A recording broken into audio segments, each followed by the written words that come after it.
Yeah, my name is Tor. I'm the game director on HITMAN Absolution. Yeah, well, with this new Hitman game, we wanted to.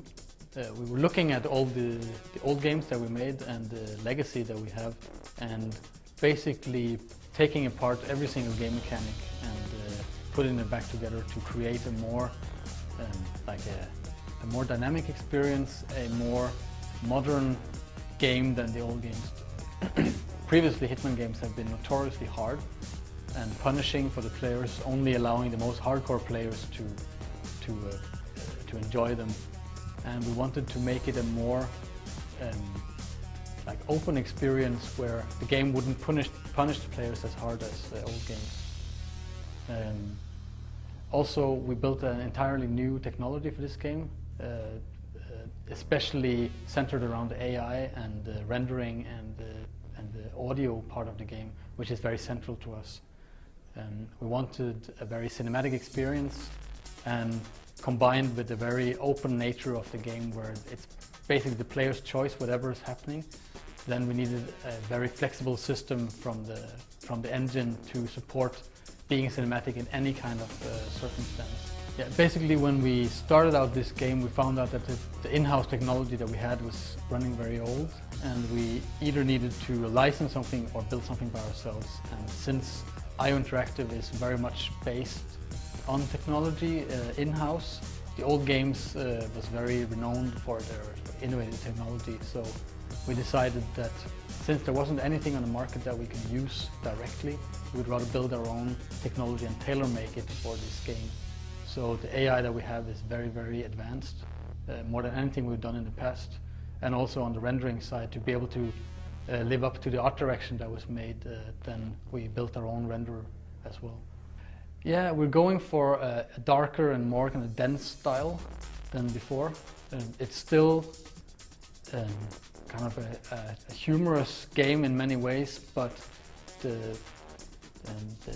every location is very, very dense with detail. And since it's a game that is about exploring and there's a lot of stealth and slow-paced gameplay, a lot of voyeurism for the player, then we needed to build locations that were extremely rich on detail to be able to have enough detail for the players to stick around for a long time and to explore the environments and the characters within them. Yeah, well, he is still traveling around a lot, and he's going through a lot of diverse environments and levels. And we've spent a lot of time trying to make every level unique in its own way and very easy for the players to talk about, because one thing that is very important to our community is that people really like to kind of brag and retell stories for how they played through this game, since there's so much choice for them. So we've been spending a lot of time trying to make every location somehow unique, so that it's very easy for them to retell from whatever area of the game that they've been playing. Well, it's a far more personal story this time around than anything we've done. It's very much centered around 1847, and he's going through a very difficult time in his life where he's having to make some very hard choices that affect the storyline. And what we've also done is that we spent time on, building the entire art direction and soundscapes around his journey throughout this game, around his kind of development, so that the game will be very much affected on which kind of state that 47 is in.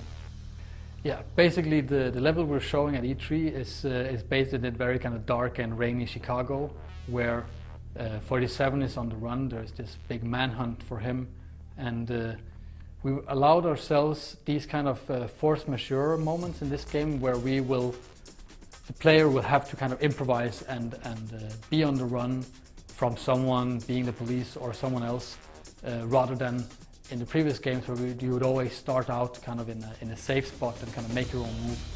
This is something that has enabled us to create a more dynamic experience for the player, and at some parts of the game kind of take control a little bit more than we did in the past, but also giving the player a more interesting story, a more interesting experience throughout the game. Yeah, I mean, for HITMAN Absolution, creating a very cinematic world was very central to us, and the main story of the game has a rather large cast of important characters, and the script is very dramatic. It's based on kind of human drama rather than just action. So we also needed a cast that could live up to that kind of drama. So we were very fortunate that we got the budget to go and make ourselves a really good Hollywood cast, where we did the performance capture with quite a lot of great actors to support our main storyline.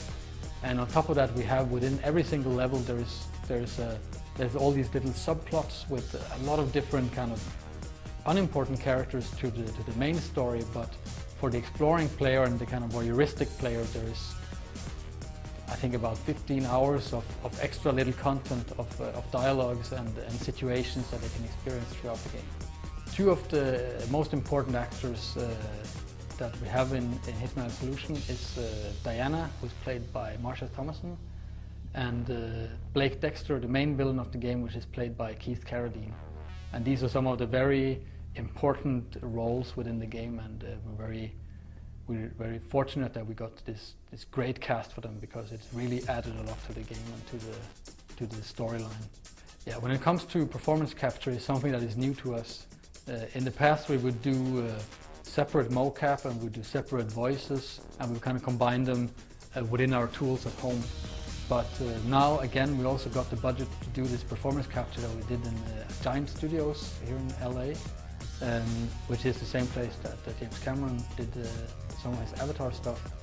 And it's greatly enhanced the looks and the feel of everything, because doing things separately, it just takes the performance very much out of things. For us, building up the game from the game design perspective and the AI, we spent a lot of time to build a more entertaining AI it's more like a theatrical AI. Instead of what we had in the old games was that we had the entire levels running with the AI set up, that the NPCs would be walking around minding their own business, and then you as a player would come and interrupt them, and they would kind of go into some action or whatever, they will react to you.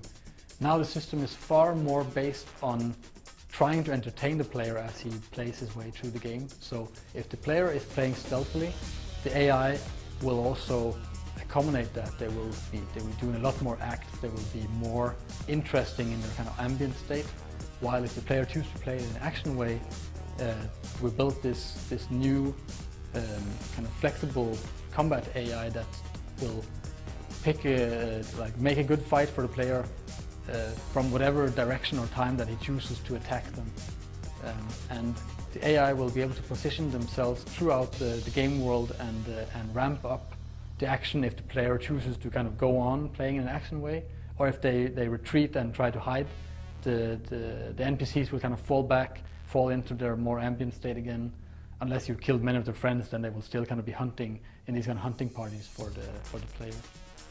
But it's very important for us that the cinematic part, you can say, or the dramatic Hollywood part of the AI is always trying to keep up with whatever the player is trying to do, and giving him a good experience.